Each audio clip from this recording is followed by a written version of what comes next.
transmissão com vocês. A APEGA, né, está promovendo essa transmissão, que é a Associação Pernambucana de Grupos de Apoio à Adoção, e a missão de hoje ficou comigo, que sou Juliana da Paz, presidente do GEAD Recife, e Leandro, né, meu amigo Leandro Pinheiro, que é presidente do GEAD Olinda, né. Estamos aqui hoje recebendo com muita felicidade Sávio Bittencourt, né, que é como se fosse um amigo, mas é aquele amigo que a gente leu tantos livros, leu tantos artigos e leu tantas coisas, que só a gente conhece ele, né? Ele não conhece a gente. Mas eu tenho aprendido muito com você, Sávio, esses dias, que a gente está, né, se preparando para essa entrevista, e queria dar boa noite aos meus colegas aqui.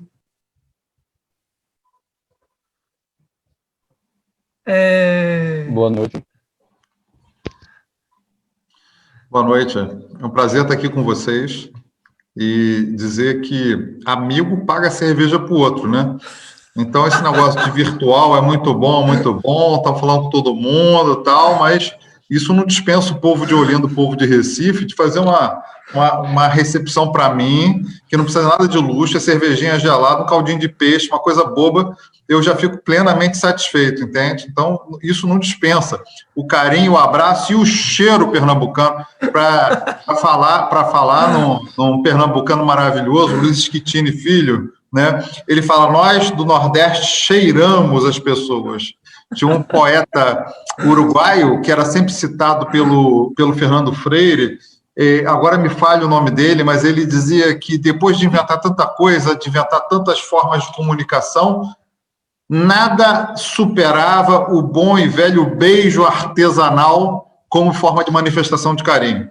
Sim. Então, eu quero ir a Recife e a Olinda para ser beijado, cheirado e beber cerveja.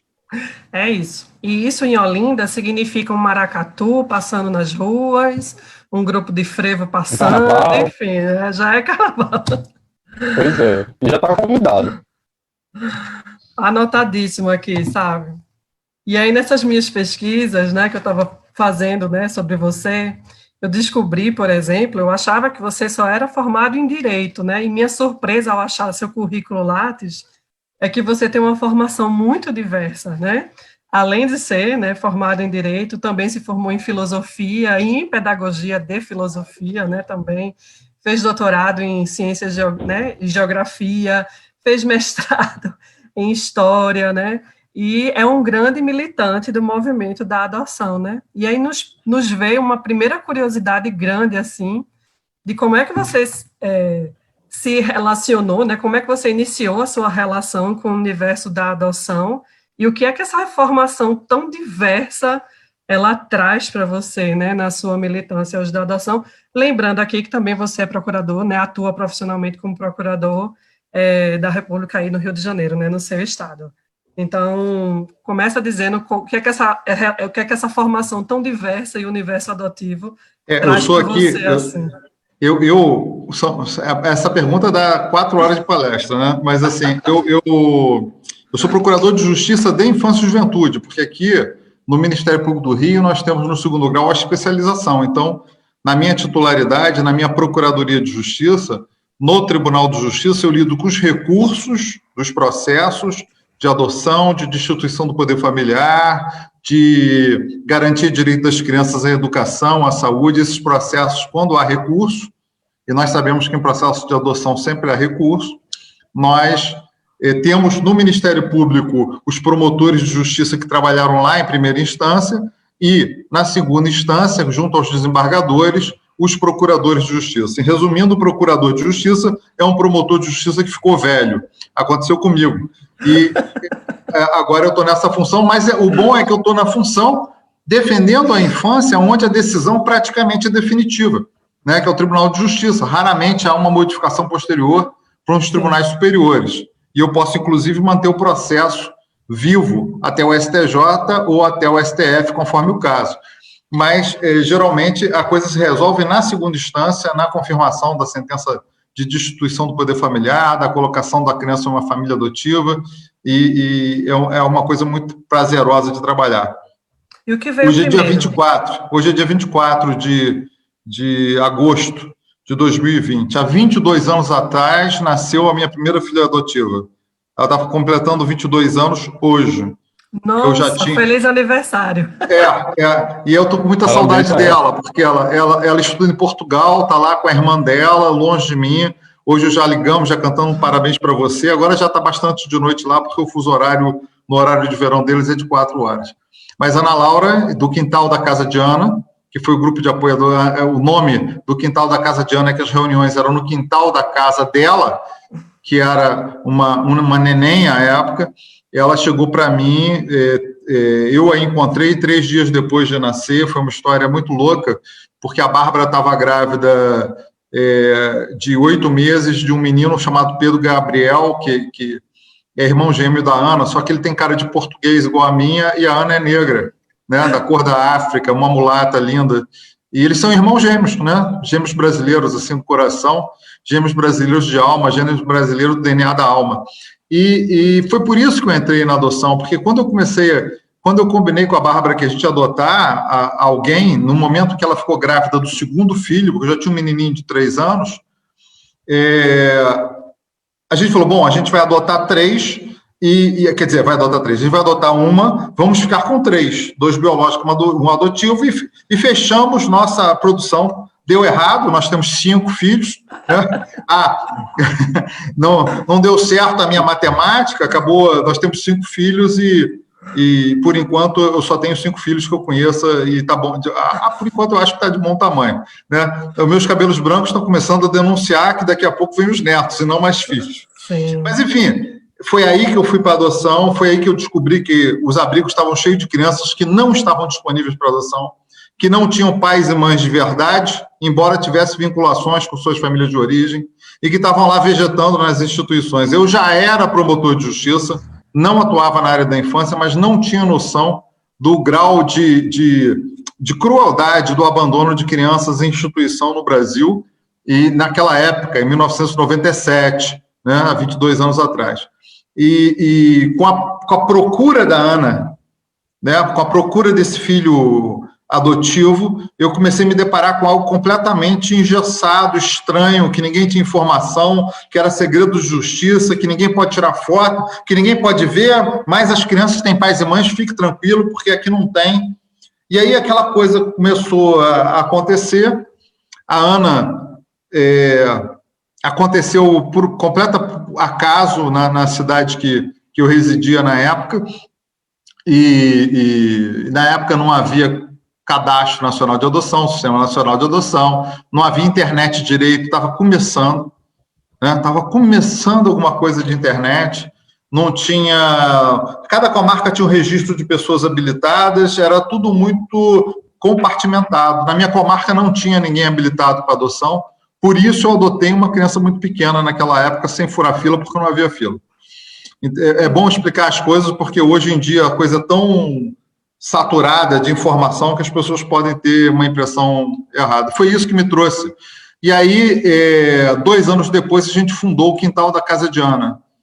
E aí eu entrei porque conheci o Fernando Freire, fui ao primeiro ENAPA, que eu fui, na verdade o ENAPA começou também, eu acho que em 96, 97, lá em São Paulo, mas em 2000 já participei como palestrante do ENAPA, como promotor de justiça, aí já engajado na adoção, porque também era professor universitário, levei o tema da adoção para a universidade, comecei a estabelecer pontes e descobri que já havia um movimento nacional de apoio à adoção, através da ANGAAD, ainda muito pequeno, porque também desarticulado em termos de comunicação, né? As coisas aconteciam muito mais lentamente do que hoje. Para você ter uma ideia, eu fui presidente da ANGAAD lá nos idos de 2006, 2007, 2008, e foi a primeira lista de e-mail que juntou todos os grupos. Hoje tem o WhatsApp, né? Mas naquela época era o e-mail. Foi feita na minha gestão.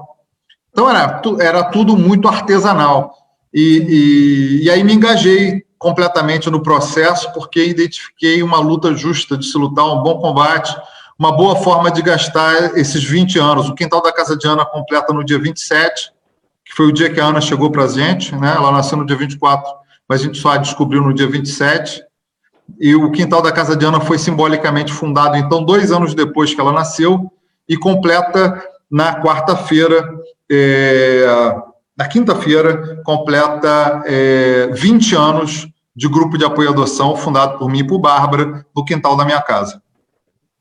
Maravilha. Agora, a minha formação, que eu não cheguei a falar dela, desculpa, a minha formação é curiosidade de quem gosta de estudar, quer dizer, nós nos emburrecemos com a especialização absoluta. Sim. Você não pode tratar de uma matéria de criança se você não tem uma visão mais holística, se você não entende um pouquinho de psicologia, um pouquinho de assistência social, um pouquinho de cada coisa. E eu acho que esse mergulho na história, na filosofia e na geografia humana que eu fiz na minha formação foram essenciais para saber que o direito não dá conta de tudo e que nós temos que ter muito respeito com os outros saberes. E acho também que nós, na área da psicologia, na área da ciência social, também tem que saber que a ciência da psicologia não se basta, que a ciência social não se basta, e que nós precisamos sair das casinhas, das siglas, das concepções pré-concebidas, do aparelhamento intelectual que vai sendo feito em cada uma dessas cadeiras, dessas disciplinas, para pensar fora um pouco da caixa, para encontrar a solução, porque, como dizia o Alírio Cavalieri, um juiz já falecido, desembargador do Estado do Rio de Janeiro, natural de Minas Gerais, o Alírio foi um dos juízes menores da época que inventou a adoção internacional. E o Alírio falava, debaixo do papel tem gente, quando ele falava dos processos. Né? Nós temos que resgatar a humanidade das pessoas que estão dentro do processo. E hoje o processo é eletrônico, então dentro dos bytes do computador do processo tem gente. E tem uma pessoinha que sofre, que é a criança, que é a principal pessoa que está ali, que precisa ser contemplada. Pois é, eu sou uma militante que não sou nem advogada, nem psicóloga, mas já me deparei com várias perguntas assim, você é psicóloga? Você é advogado? E a gente se embarca na adoção e a gente acaba se tornando um pouquinho de tudo isso também, né? Verdade. Doutor Saavedra, dentro dessa sua construção histórica, né, hoje o senhor está ocupando lugares, né, tanto na sociedade civil organizada como no judiciário, né, e com todos os desafios que existem aí. E a pergunta é como é estar nesse lugar, né, e que desafio isso traz para essas posições. Rapaz, você sabe que de vez em quando a gente tem uns conflitos, né? Quer dizer, quando a gente amadurece, um processo de amadurecimento vai te enriquecendo no sentido da independência. Você não precisa ter um lugar só. E aí a ideia de que você fala como membro do Ministério Público, às vezes eu vou fazer palestra, as pessoas assim, mas o Ministério Público faz isso assim, assado, mas eu sou o primeiro a falar isso. Né? Então, quer dizer, o lugar de ser sociedade civil dentro do Ministério Público, obviamente, dentro do judiciário, do sistema de justiça, me rendeu já alguns probleminhas do ponto de vista de relacionamentos, do ponto de vista de certas indisposições, de certos confrontos, certos conflitos, porque às vezes se espera de um membro desse sistema que defenda o sistema a qualquer preço. Né? Então, quer dizer, digamos que é politicamente incômodo a pessoa dentro do sistema falar, olha, a gente precisa mudar, a gente precisa rever esses procedimentos, nós temos uma parcela de culpa muito grande na situação da institucionalização das crianças.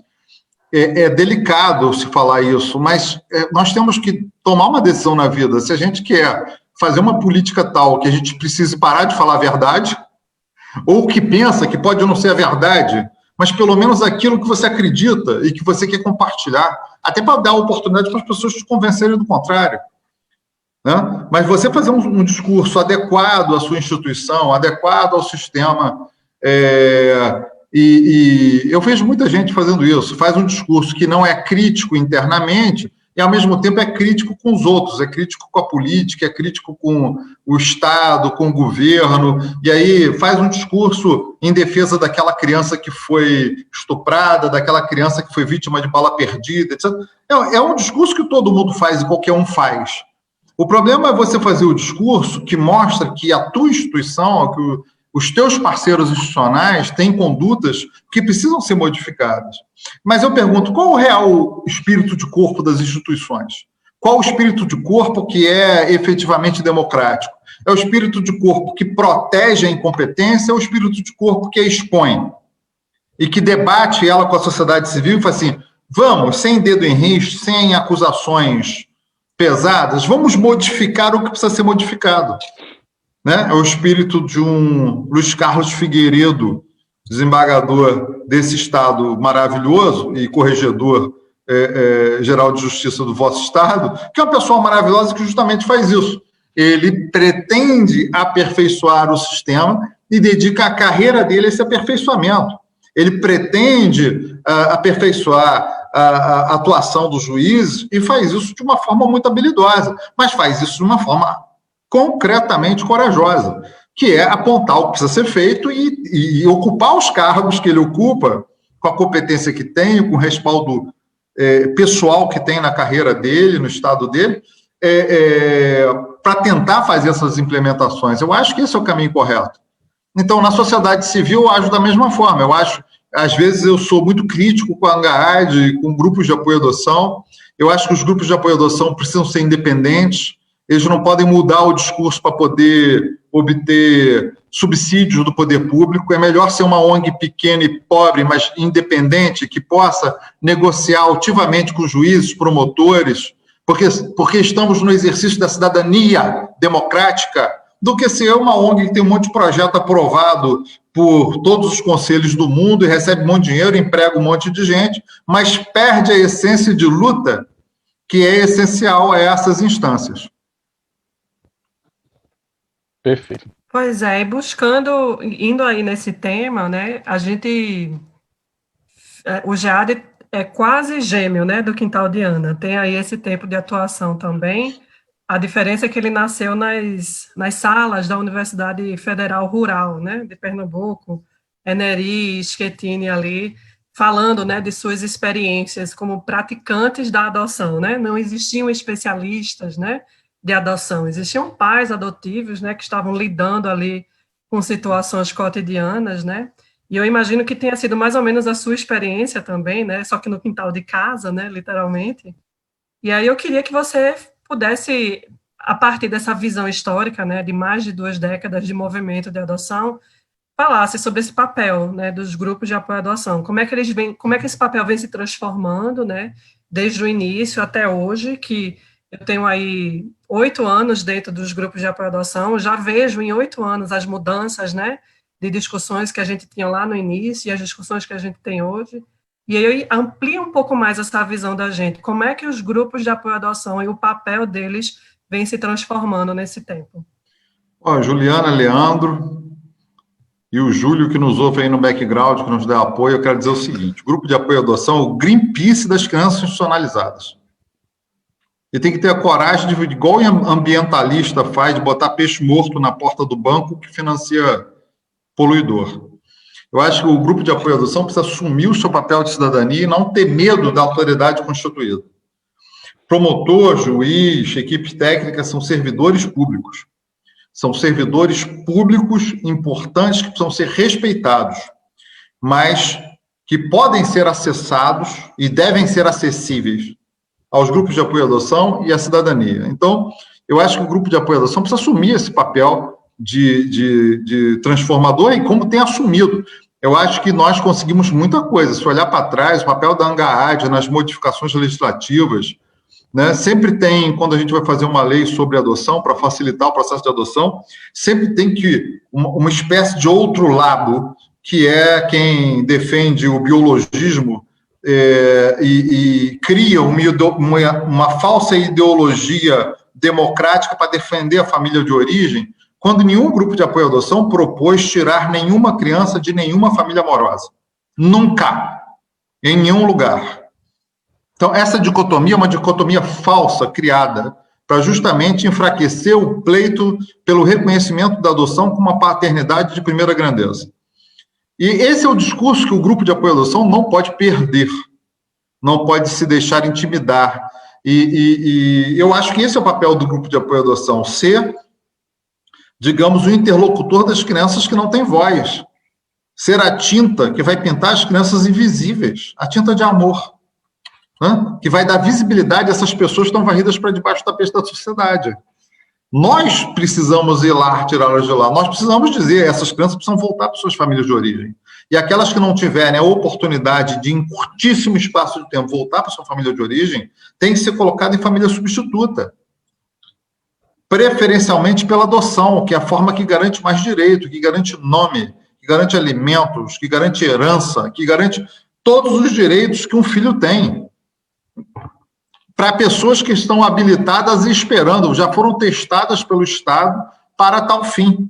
Então, portanto, a criação de subterfúgios, né? Hoje tem se procurado reduzir o papel dos grupos de apoio à adoção a apenas a busca ativa, que é um dos papéis relevantes do grupo de apoio à adoção, fazer a busca ativa.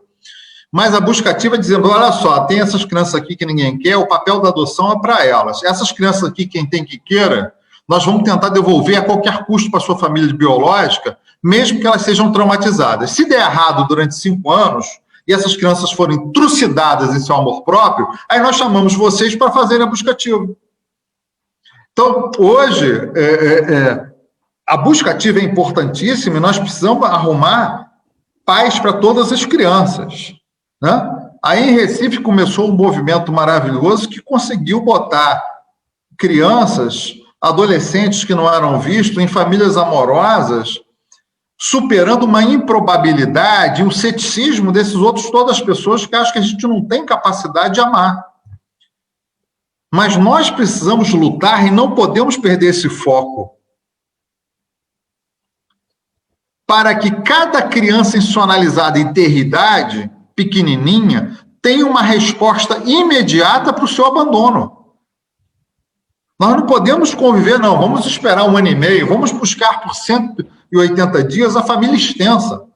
Quando a lei, no artigo 25, e eu desafio qualquer jurista brasileiro que esteja nos assistindo para um debate acerca do artigo 25, para que ele me mostre onde está dizendo que a família a família extensa tem que ser buscada por ter um poder familiar. Ela não tem. A família extensa só pode ser solução quando ela é a melhor solução, ou seja, para minimizar o impacto da saída da criança da sua família de origem, tem um padrinho, um tio responsável, uma pessoa que ama, que estabeleceu com a criança afinidade e afetividade, como exige a lei. A família extensa tem que estar visível na ecologia da criança, na visão ecológica da criança, no primeiro estudo. Tá certo, o pai e a mãe têm problema de drogadição, mas tem uma tia que mora num lugar onde esse problema não existe e que ama a criança e quer ser a solução. Aí, ótimo, a família extensa é uma solução amorosa. Mas ficar procurando pessoas que sumiram, perguntando se quer ficar com a criança, como se fosse uma lista de preferência biológica, é imoral, inconstitucional e não é a melhor solução para a criança. E isso precisa ser dito pelos grupos de apoio à adoção, dessa forma. Isso, exatamente. Infelizmente, a gente ainda convive, né, com essa realidade da biologia, né, de se prevalecer. Infelizmente, é uma luta que a gente tem, que eu acredito que vai durar muitos, muitos anos ainda, mas que realmente precisa ser abraçada pelos grupos de apoio, né, e falando ainda, e que o afeto realmente seja a principal razão para que essa criança possa estar nessa família extensa, né, e não simplesmente a biologia. E aí, falando de amor, né, vou trazer aqui uma pergunta que eu acredito que envolva muito amor da sua parte, que é o lançamento recente do livro Que Bicho Dudu É. Né? Eu pude assistir o lançamento e também li o livro, e achei bem interessante. E, pelo seu relato, o livro foi baseado numa relação, a sua inspiração foi numa relação adotiva, né? Mas o livro ele não trata especificamente de criança acolhida ou de criança por adoção, mas simplesmente de criança, vendo essa criança como algo muito simples, que é o que ela é, uma criança. E aí eu queria que o senhor falasse um pouco sobre essa escolha, né, e qual é o impacto dessa nova cultura de adoção que estamos semeando. O Dudu ele é um garotinho lindo que mora lá em Uberaba. Ele não é meu filho, né? Ele é filho de um amigo meu chamado André Tuma, que é promotor de justiça da Jussara. que é do Graal Uberaba, que é o grupo de apoio à adoção de lá. E Dudu é um garoto lindo, que é meu amigo há muito tempo, quer dizer, há muito tempo desde que ele nasceu, né? E Dudu, ele virou um personagem porque ele é um garoto extremamente beijoqueiro, ele é um garoto afetivo, ele é um garoto muito, muito carinhoso, e surgiu a ideia de fazer um livro a respeito da nossa natureza animal, que tipo de animal que o homem é, né? Daí o Dudu, né? Todo mundo queria saber que bicho que o Dudu é, que bicho que aquele menininho é, que bicho é. Se ele é parecido com o leão, se ele é parecido com o cachorrinho, se ele é parecido com o pintinho, o que ele tem de parecido e o que ele tem de diferente disso tudo, né? Então, a ideia do Dudu é de mostrar que os seres humanos são muito afetivos e esse nosso afeto nos distingue na nossa humanidade, né? As nossas relações de afeto nos qualificam humanamente. E eu acho que essa coisa de você lidar com a adoção como uma atitude faz com que você perceba que a adoção não é um assunto dos pais adotivos. Eu acho que a sociedade civil começa a demonstrar uma certa compreensão desse fato, né? Muitas vezes as pessoas me perguntam quantos filhos são seus mesmo, né? Eu tenho 5 filhos. Quantos são seus? Eu falei, meus, os 5, né? Não vai aparecer um pai agora querendo pagar alimentos para filho meu, que eu sou muito, muito nervoso, né? Que história é essa? Quero reconhecer meu filho que é teu filho. Não faça isso comigo. Agora eu já paguei tudo, paguei escola, paguei médico, paguei tudo, agora é meu. Então, tudo meu. Os 5 são meus. Não, quantos são biológicos? Quantos você adotou? Eu falei assim, biológico dizem que são 3. Eu não fiz o DNA, mas dizem que são 3. Mas adotivos são os 5. Porque eu adotei os adotivos e adotei os biológicos. Eles são meus filhos, né? Eu costumo contar uma história que está no livro meu da editora Chiado, que é Historinhas para Ler no Avião, deitado numa rede ou em outro lugar qualquer. Você pode encontrar pelo site da editora Chiado. E eu conto uma historinha lá da Maria Rafaela, que é minha filha biológica, pequenininha, com 4 anos e meio, ela escovando o dente no banheiro e eu ajudando. Tinha um banquinho, ela subia e escovava o dente ali, pequenininha, de camisolinha, pronta para dormir. Ela virou para mim e falou assim, papai, eu queria te falar uma coisa. Eu falei, bom, lá vem bomba, né? Eu queria te falar uma coisa. Eu falei, o que foi? Eu queria ser sua filha adotiva. Eu falei, meu Deus do céu, aqui em casa está dando grilo ao contrário. Né? O problema tá ao contrário. Aí, o que me ocorreu dizer para ela? Eu falei assim, mas meu amor, você é minha filha adotiva.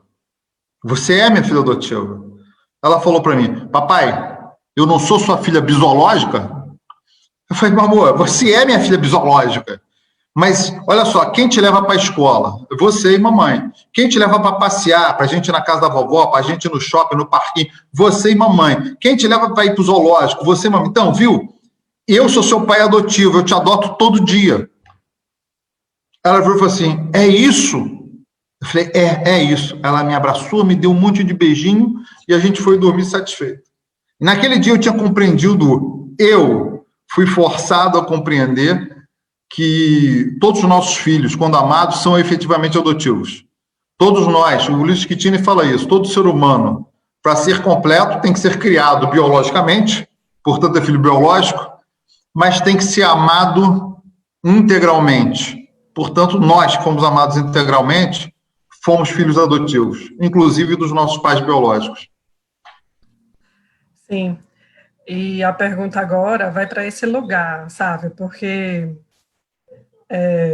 eu me lembro, atualmente faz mais tempo que eu sou mãe por adoção do que eu pretendente, mas eu vivi a minha fase de pretendente à adoção muito intensamente, dentro do grupo de apoio, sendo voluntária em tudo quanto era atividade possível, enfim, refletindo muito intensamente, né, e eu me considero uma pretendente muito diferente, porque eu não vivi um dia de ansiedade para que meus filhos chegassem. Isso é uma outra história, mas, enfim, eu me sentia culpada se eu torcesse para que meu filho chegasse logo. Era como se eu estivesse torcendo para que uma coisa muito mal acontecesse para uma criança.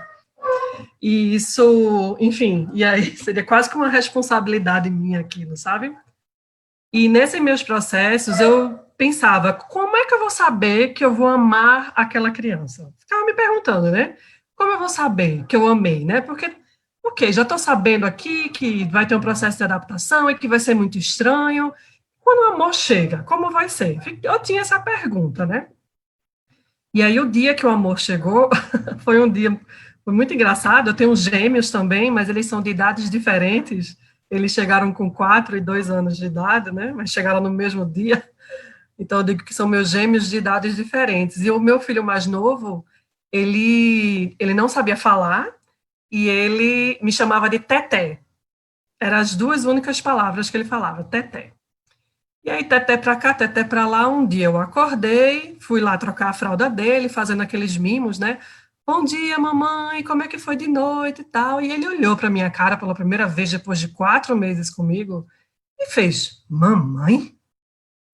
Aí eu, sou a mãe, né? Mamãe. Aí ele olhou para o irmão, né? Mamãe? Aí o irmão mais velho fez, eu não já disse agora que ela é a nossa mãe? Explicando tudo bem direitinho. E aí ele fez, mamãe! E me abraçou pela primeira vez, reconhecendo a mãe, tirou a fralda, tirou a roupa que eu tinha vestido nele toda, e passou meia hora abraçado comigo na cama, juntando umbigo com umbigo. Ele botou o umbigo dele no meu e ficou abraçado e dizendo, mamãe, mamãe, sabe? Depois de 4 meses lá em casa, né? E aí eu fiquei... Aí, nessa hora veio assim, eu sei o que é amor.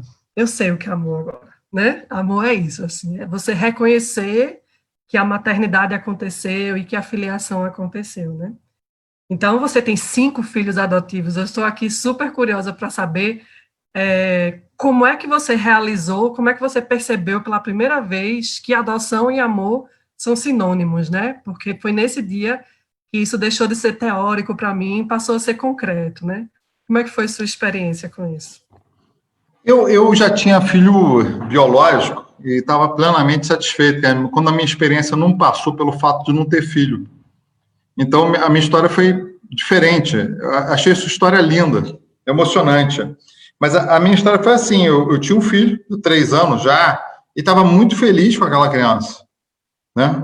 A minha esposa engravida de outra criança, né? Eu já era promotor de justiça, ela estava fazendo concurso público ainda, advogava, dava aula, e aquela coisa de início de vida, tudo muito bem, tudo muito ótimo. Vamos adotar uma criança? Vamos. A gente tinha combinado quando a gente era namorado na faculdade. Vamos embora. E aí, assim, uma certa inconsequência, sabe? Eu acho que isso tem um pouco de divino. A oportunidade que você tem de ser amorosamente inconsequente de vez em quando. Porque as pessoas vivem... Né, e o sistema de justiça de adoção é tão racionalizado, né? Ele quer te dar uma descrição de criança. Tem uma criança negra de 4 anos com um irmão de 2 que está em tal lugar assim, assim, tem tal patologia. Você quer adotar ele? As iniciais são F, G e H. Porra, a gente não arruma namorado assim, né? Nem a gente, quando a gente vai adotar, que dá uma ficha pra gente e fala assim, escuta aqui, toma aqui sua ficha, como que você quer sua criança? Aí parece que você tá no McDonald's. Bom, eu quero mais cheddar, eu quero tortinha de maçã no final, eu quero batata dupla, eu quero Coca-Cola zero para fingir que eu tô magro. E eu quero meu hambúrguer assim, assim, assado. Quer dizer, eu estou montando um Frankenstein para mim. Aquela criança não existe. Quem existe é de verdade.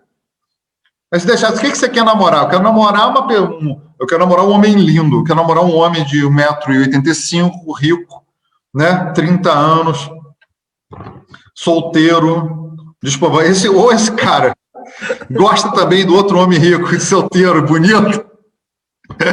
Ou vai ter que reciclar, pegar o cara e reciclar. Então, porque, então você pega, se você pudesse falar do teu amor da vida, da pessoa que você está namorando, etc., e fosse escolher por características midiáticas ou mitológicas, você escolheria uma pessoa. Agora, você conheceu uma pessoa que não tem 1,85 m, que não é daquela forma, que não é, louro de Oliveira, que não é moreno, mas que te contou uma piada engraçada no bar uma vez, você riu, tomou cerveja, se sentiu envolvida se sentiu envolvido e, de repente, aquilo rolou. O amor não acontece a partir de características imaginárias. O amor acontece na vida real.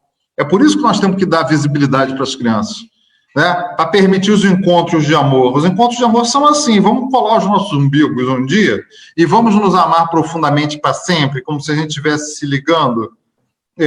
Dizer que o nosso amor é maior do que, eventualmente, um cordão umbilical que já podia ter havido aqui ou não, né? Então, eu acho que a disposição para amar, quando você se abre ao amor, isso é uma atitude. Você permite que o amor floresça. O amor não tem muitos porquês e nem muitas explicações concretas. Ele não passa por, sabe, a psiquiatria está aí, a psicanálise está aí para provar que você não manda nem em você. Então, ele não passa por questões racionais, né? Por questões científicas, lógicas, que vão ser comprovadas em laboratório. Passa pela vida da gente, a vida simples, a vida do café, a vida do cheiro da broa, sabe? A vida daquilo que acontece enquanto nós estamos sendo nós mesmos, desprevenidos. Eu acho que é isso que o pai adotivo, pretendente de adoção, precisa fazer. Estar solto na vida, estar sem grandes programações, grandes visualizações, grandes prospecções, como que vai ser meu filho, etc. Como vai ser. Como é que é o amor? O amor é assim, o amor acontece por essas coisas, né? Você pegar o filho no colo, ele mexer na tua orelha, ficar ali. É você entrar numa instituição querendo uma criança até 2 anos de idade e conhecer um menininho de 4 anos e meio que fica conversando com você durante 5 horas. E você fica encantado. Assim que o amor acontece. O amor acontece fora da caixinha. Não acontece porque cumpriu um monte de requisitos, metas, né? Isso tudo vai para as calendas gregas. O amor é amor e ele não obedece uma lógica racional humana. Isso. E essa falta de visibilidade acaba levando à invisibilidade dessas crianças, né? E eu sei que é uma ludeira defendida, né? Por você muita garra. E a gente cria-se uma ideia também de que a criança que está na casa com aquela família de origem biológica e ela vive muitas faltas, né? Falta de afeto, falta de amor, falta de cuidado. E a ideia de que se leva essa criança, se retira desse ambiente e se leva a uma casa de acolhimento, cria, de repente, uma ideia de que tirou-se da falta e levou-se para onde ela vai ter acesso a essas coisas, né? A sentimentos, né? A cuidado, afeto, carinho, alimentação. E a gente sabe que na verdade, as casas de acolhimento não oferecem tudo isso, né? Isso, na realidade, não acontece. Então, queria saber, né, se o senhor acha que a gente algum dia vai conseguir, né, enquanto sociedade, avançar para um modelo de acolhimento que possa atender essa necessidade dessas crianças, né? E quais são elas, na sua visão? Atualmente, a lei prefere o acolhimento familiar ao acolhimento institucional. A minha família já foi família acolhedora de crianças 2 vezes. Foram 2 experiências muito, muito bacanas. 2 nenéns que foram jogados no meio da rua e que precisavam ser acolhidos para que toda a investigação acontecesse, que todo o trabalho da equipe técnica acontecesse e que a justiça decidisse o destino das crianças. E eu quero dizer que eu estava muito preparado para isso. A família de acolhimento é uma família que não vai adotar a criança. A família de acolhimento, ela é apenas uma passagem. E quando você devolve a criança, 2 meses depois você ficou com ela, parece que um rolo compressor daquele que faz asfalto na estrada passou em cima de você. Então, a família de acolhimento, a família acolhedora, é um processo que precisa ser feito em todas as comarcas, porque primeiro, porque a lei está mandando. Então, é uma obrigação do executivo fazer. Segundo, porque é melhor ficar numa família do que num abrigo, do que numa instituição. Terceiro, porque quando está numa família, o judiciário precisa andar rápido para não gerar vínculo. Já há caso de família acolhedora que pediu adoção. E essa família acolhedora só falta ser colocada no paredão nazista e fuzilada pela Gestapo, né? Porque está furando a fila. Mas as pessoas, elas não são de ferro, né? Pega aquele cara de 1,85 m que eu falei, bonito, cheiroso, solteiro e rico, gostoso, e com papo bom, etc., sai com ele durante 2 meses e fala assim, mas não se apaixona não, porque é só um acolhimento, né? Então, assim, tem um neném na tua casa que você cuida, você cria, você se responsabiliza, você dá vacina, você leva ao médico, você dá amor, você beija, você cheira, todo mundo se encanta e depois você entrega para alguém. Não é uma tarefa fácil, humanamente explicado. Então, eu sou contra a apologia das soluções como soluções, digamos, sabe, messiânicas. Não são. A família acolhedora é um avanço em relação ao acolhimento institucional, mas tem que ter um tratamento extremamente rápido e uma grande preparação para essas pessoas não sofrerem. O que eles pensam? Vamos pagar as famílias acolhedoras, porque aí, ganhando dinheiro, nós temos liberdade para tirar a criança e dizer que eles receberam dinheiro. Né? No fundo, o que está subjacente a essa questão da remuneração é a possibilidade de retirada da criança. Isso não é confessado, mas é isso que está, né, em todo o sistema. O Sérgio Creus, lá no Paraná, conseguiu implementar em Cascavel e outros lugares um sistema de família acolhedora muito eficiente. Já ouvi experiências na Bahia, etc., que são super eficientes. Agora, quando a família acolhedora é pensada para evitar a adoção, apenas para dar um tempo de recuperação à família biológica, porque vão ser feitas políticas públicas mágicas, aquela família biológica que institucionalizou, que causou maus tratos, que abusou sexualmente, que foi negligente em relação ao abuso, vai se aprumar para ficar com a criança e devolve a criança, é óbvio que isso é fonte de, primeiro, preconceito contra a adoção. Segundo, vai ser fonte de litígio com a própria família acolhedora. No momento que as pessoas pegarem afeto, vão ver que a restituição a uma família, digamos, inadequada ainda para receber a criança, vai ser, obviamente, ponto de algum tipo de discórdia. Eu acredito que isso vai acontecer. Então, a família acolhedora é uma solução um pouco melhor. Para as crianças que não têm perfil de adoção e que não têm pretendente de adoção, a solução é o apadrinhamento afetivo. O apadrinhamento afetivo é uma política que precisa se transformar numa política pública nacional. Não é possível que um juiz aceite um apadrinhamento efetivo, que algumas comarcas têm e outras não. Quer dizer, eu tenho um padrinho, eu que tenho 15 anos de idade, não tenho perfil mais de ninguém me adotar, porque não me destituíram o poder familiar a tempo. Se eu moro num abrigo que tem a política de apadrinhamento, eu posso ter um vínculo afetivo com uma pessoa que me ajude a entrar na vida adulta, né? Há apadrinhamentos que tendem à adoção, e o apadrinhamento não tem nenhum problema de virar adoção. São crianças que não estão na fila. Não há fila para essas crianças, né? Então, o apadrinhamento ele deve ser incentivado, e se virar adoção, melhor ainda, né? Se do convívio do apadrinhamento se quer um vínculo perpétuo, é porque deu certo essa aproximação.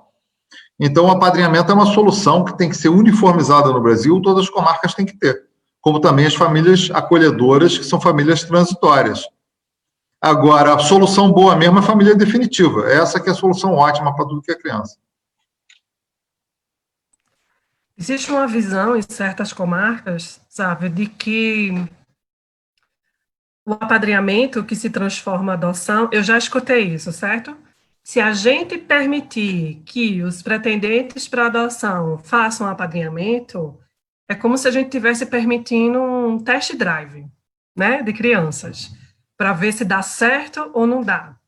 Eu sinto, né, um certo distanciamento dessa ideia, né, de algumas varas, vamos dizer assim, da infância, que talvez, enfim, já façam um excelente trabalho, mas que não estão completamente imbuídas ainda dessa visão que você traz, assim. O que é que você diria para essas equipes que trazem essa visão, né? A outra coisa que se fala em relação a isso, que essas pessoas estão habilitadas vão receber sua criança e vão desistir do apadrinhamento. fazendo a criança do apadrinhamento sofrer. É um duplo preconceito contra o ser humano. Essas pessoas constroem a ideologia do trabalho delas a partir da desconfiança dos outros, a desconfiança do ser humano, né? E acha que o pretendente à adoção que quer apadrinhar vai fazer um test drive para ver se dá certo. Na verdade, eu acho isso um desrespeito com as pessoas, porque as pessoas... o apadrinhamento não é uma forma de facilitar a adoção dessas crianças do apadrinhamento. Pode vir a ser uma adoção ou não. O apadrinhamento, o que ele pretende é criar um vínculo com um adulto responsável e amoroso que possa ser um arremedo de família para quem não teve família nenhuma porque o Estado não conseguiu prover. Então, quando você desconfia do pretendente à adoção, você tem que desconfiar de qualquer um que tenha filho ou que possa engravidar. Qualquer pessoa que possa engravidar pode ter um filho e largar o padrinho. Eu posso ser um padrinho e amanhã me habilitar para adotar. Eu não estou proibido de me habilitar. E vou abandonar a criança porque fez o test drive. Então, assim, o que eu acho é que as pessoas precisam deixar de problematizar exageradamente as coisas e fazer o controle de quem é candidato a padrinho. Se aquele pretendente à adoção demonstra maturidade, a equipe técnica pode permitir. Se ele demonstra responsabilidade de continuar o apadrinhamento depois de receber sua criança, que está criando uma criança com outro perfil, ela pode permitir.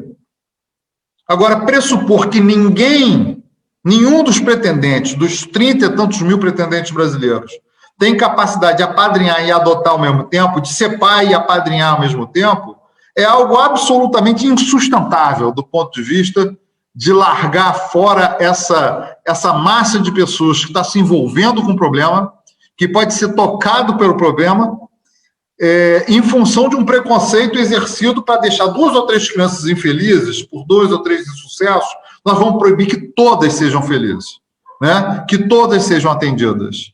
Então, portanto, eu acho que respeito muito quem tem a sua opinião, não sou dono da verdade, mas eu me manifesto contra esse cerceamento. Eu acho que as pessoas deviam confiar mais nos seres humanos que estão se apresentando como solução, deviam informá-los das responsabilidades, inclusive da responsabilidade civil de se abandonar um apadrinhamento sem justificativa nenhuma.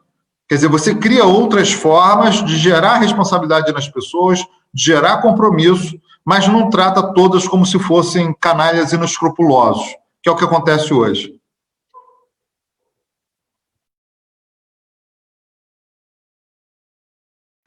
Leandro, você quer pegar, Leandro? Porque eu tenho uma pergunta aqui. Oi, pode fazer, João. Nossa. Eu, dentro desse mesmo aspecto, né, o GEAD Recife, ele foi muito estimulado, né, pela justiça aqui em Pernambuco, em promover encontros entre os adolescentes que estão na fila de adoção, né, e que não têm pretendentes dentro do perfil, e as famílias pretendentes à adoção. Isso foi um movimento inicialmente dentro do próprio judiciário, que no Dia Nacional da nossa Adoção promoveu um encontro como esse, né, e eles sugeriram esse modelo para a gente, né, e a gente pegou o desafio e fez isso no Natal, né. No mesmo ano, teve 2 oportunidades onde pretendentes à adoção puderam conviver durante um dia que efetivamente estavam disponíveis para adoção, né? E muito além, né, do fato enfim, da gestão de uma festa, né, que você está no quintal de Ana sabe quanto isso pode ser trabalhoso dentro de um grupo de adoção, foi o fato disso, concreto, né, que as pessoas se aproximam dos adolescentes, né, os pretendentes se aproximam, aquela vontade de adotar, né, de se aproximar, e muitos se aproximaram como padrinhos, ou mesmo como pretendentes à adoção, e efetivamente ocorreram adoção, né.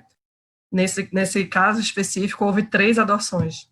Só que uma delas, o adolescente foi devolvido, né, não deu certo, vamos dizer assim, né.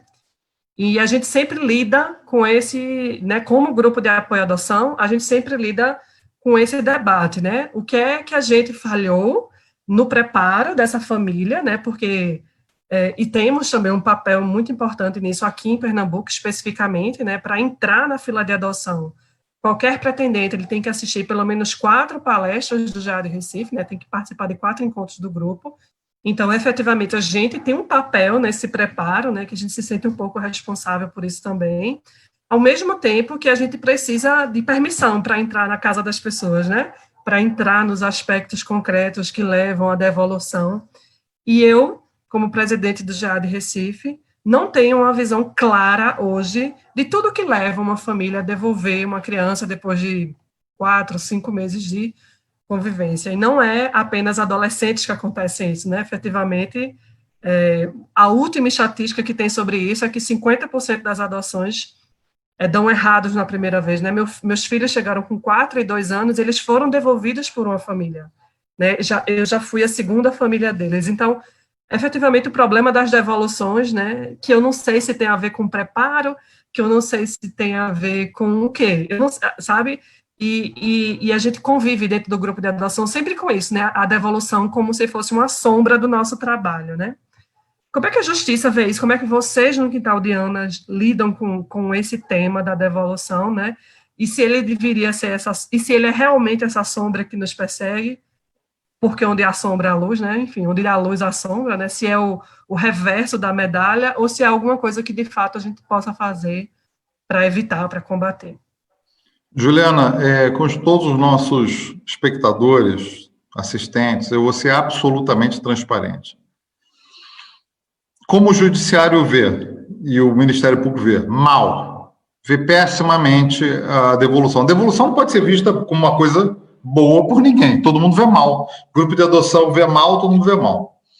Em alguns lugares, há uma certa pressão para haver uma responsabilização dos pretendentes que devolveram.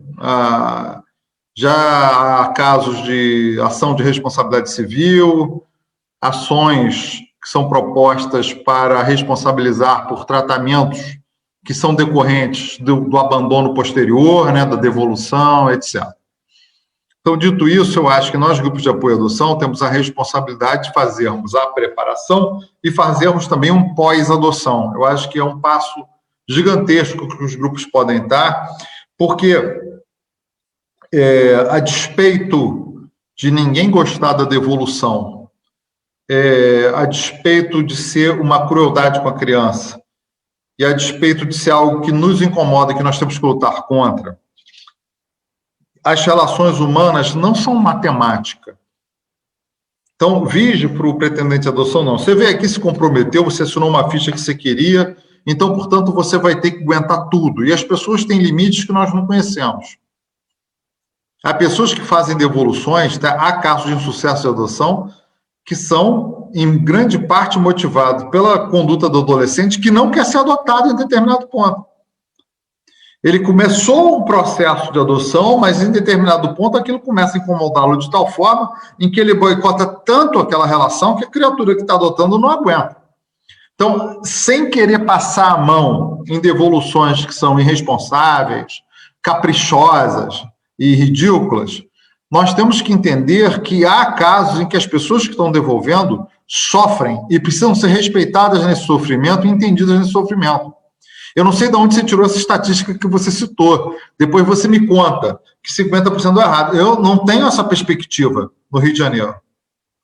A nossa perspectiva aqui é que a devolução ocorre muito menor. Agora, as adoções necessárias de grupo de irmãos, de crianças mais velhas, de adolescentes, são adoções de risco. E é preciso que todo mundo saiba que ninguém tem uma varinha mágica. Tá certo, adotou porque devolveu porque a criança fez pirraça, devolveu porque... Claro, você pode separar o joio do trigo das devoluções, que são devoluções por motivos menores, e o adotante precisa saber que ele está dando um tiro no fundo do barco, ou ele conquista o outro barco do inimigo, ou ele vai morrer afogado. Quando você adota para sempre. E essa é um mantra que o grupo de apoio à adoção não é um passeio de Alice no País das Maravilhas, não tem força, está com medo, espera mais um tempo, assiste mais palestra, faz um apadrinhamento, seja útil para alguém, faz uma boa ação, não precisa ser pai. Ser pai e mãe é para quem quer ser pai e mãe, ser pai e mãe dá um trabalho desgraçado. É sangue, suor e lágrimas, como disse o Churchill, para o povo inglês, enquanto o alemão estava botando um monte de bomba na cabeça lá, matando 15 mil pessoas por noite, né, nas blitz. Então, assim, é difícil. Você precisa dizer que precisa de comprometimento. Agora, precisa compreender se naquele processo deu errado, se o motivo de devolução foi um motivo qualquer, foi um motivo fútil, ou se houve uma ocorrência tal em que as pessoas foram tocadas em algo que era impossível para elas vencer emocionalmente. Porque há casos, eu acompanhei casos em que eram 3 crianças, o mais velho com 17 anos, chegou assim, eu não quero aqui, e fugiu. Quando começou a ser enquadrado, foi viver irregularmente na favela. E as pessoas tentando reaver, e não conseguem, começam a ser ameaçadas. Então, assim, eu acho que a gente não pode generalizar, a gente tem que entender que o processo é um processo de risco, um processo humano profundo, em que todos estão se conhecendo. E eu acho que a gente tem que ter um pouco mais de respeito com as pessoas que passam por esse processo. Porque para quem adotante que devolve, tem estatística. Para a família biológica que devolve, depois de tentar a reintegração e abandona pela segunda, pela terceira, pela quarta vez, como eu já vi acontecer várias vezes, isso não tem estatística. E ninguém processa. Pai adotivo e mãe adotivo que abriga, raramente tem uma ação do Ministério Público para pagar alimentos para o filho. O Estado cria, essas pessoas são coitadas, elas precisam ser amparadas, não pode ter uma ação de alimentos contra elas. O pai pobre, que abandona um filho com uma mãe pobre, a mãe entra com a ação, ele, sem ser citado, começa a dever alimentos. Sem se defender, o juiz já dá liminarmente alimentos, mas criança institucionalizada não tem direito a alimento. Pelo menos ele não é perseguido em grande número. Por que não se faz essa estatística? Quantas crianças institucionalizadas em Recife têm processos promovidos pelo Ministério Público para que o pai ou a mãe pague alimentos para ele, que está institucionalizado? Então, quer dizer, mesmo que essas pessoas sejam carentes de políticas públicas, elas são responsáveis por uma vida, essa responsabilidade não pode ser tirada em hipótese alguma. Só que se cria ideologicamente uma flacidez no direito. É um direito rarefeito, que não se consegue respirar, né? Que é o da criança institucionalizada. Então, eu sou a favor, eu detesto devolução. Todo mundo que me conhece sabe quando isso acontece. Acontece em todos os grupos de apoio à adoção. É algo profundamente doloroso, é um processo que todo mundo que trabalhou fica realmente muito triste, muito chateado. Mas acho que há casos de devolução que são plenamente justificados pelas circunstâncias. E a gente não pode fazer um julgamento prévio, tem que ser analisado o caso concreto para saber se há responsabilidade efetiva daquele que está devolvendo ou se aquilo foi uma circunstância que ele não conseguiu controlar. É isso, nós vivemos, né, estamos aqui em Recife com 2 anos de experiência, né, do Núcleo de Apoio Pós-Adoção, e a gente, de fato, tem atuado, né, nessas devoluções, nessas potenciais devoluções, né, de forma a trabalhar com elas, né, efetivamente, trabalhar com essa nossa sombra, né, e, de fato, tem apresentado sucesso, né, mas elas não deixam de acontecer, né, efetivamente, a gente sabe que existe um limite aí na atuação da gente, né, que é um limite mais amplo do limite do próximo e tudo mais. Então, eu acho que estamos chegando aqui a do nosso live, que a gente ia para fazer esse encerramento, mas ele está com um problemazinho no áudio, como você já percebeu, no microfone, na verdade. Então, vou pegar essa despedida também. Então, Sávio, muito obrigada por suas palavras, assim, por seus esclarecimentos. A gente espera se ver aqui em Recife, em Olinda, né, na próxima vez. Mas vamos ver, né, se o mundo pós-pandemia vai permitir esses encontros de novo, porque a gente está tão confortável assim online, né, que pode ser que a gente prefira fazer mais isso no futuro, mas eu acho que a gente tem que se encontrar por aqui para botar o papo em dia. Eu vou dizer o seguinte, quer dizer, o online está maravilhoso no sentido da gente estar mais em nossa família. A gente não. Uma vez, uma colega minha, uma amiga minha muito, muito bacana, ela se pegou tendo culpa de estar feliz durante a pandemia, porque não tinha morrido ninguém. E ela estava podendo, ela é promotora no interior do Rio de Janeiro, então ela tem que passar 3, 4 dias dormindo no interior para depois voltar para a capital, e ela sente muita saudade do filhinho, que fica lá com a estrutura dela, com a mãe, etc. E ela falou assim, gente, eu estou trabalhando online, eu estou com o meu filho o tempo inteiro, isso está sendo uma maravilha. Aí eu escrevi para ela o seguinte, é uma reflexão que eu trago para todos. Será que é vergonha ser feliz na pandemia, ou se a vergonha é ser infeliz a qualquer tempo? Né? Dentro das circunstâncias que nós estamos vivendo, nós sabemos que há pessoas que morreram e que não são poucas, famílias que sofreram, estamos solidários com isso, mas dentro dessas circunstâncias nós precisamos escolher as melhores soluções para a nossa vida. Nós não podemos dar o braço a torcer e entrar num mundo de deprimidos. Nós precisamos ser pulsantes, porque a adoção é pulsante.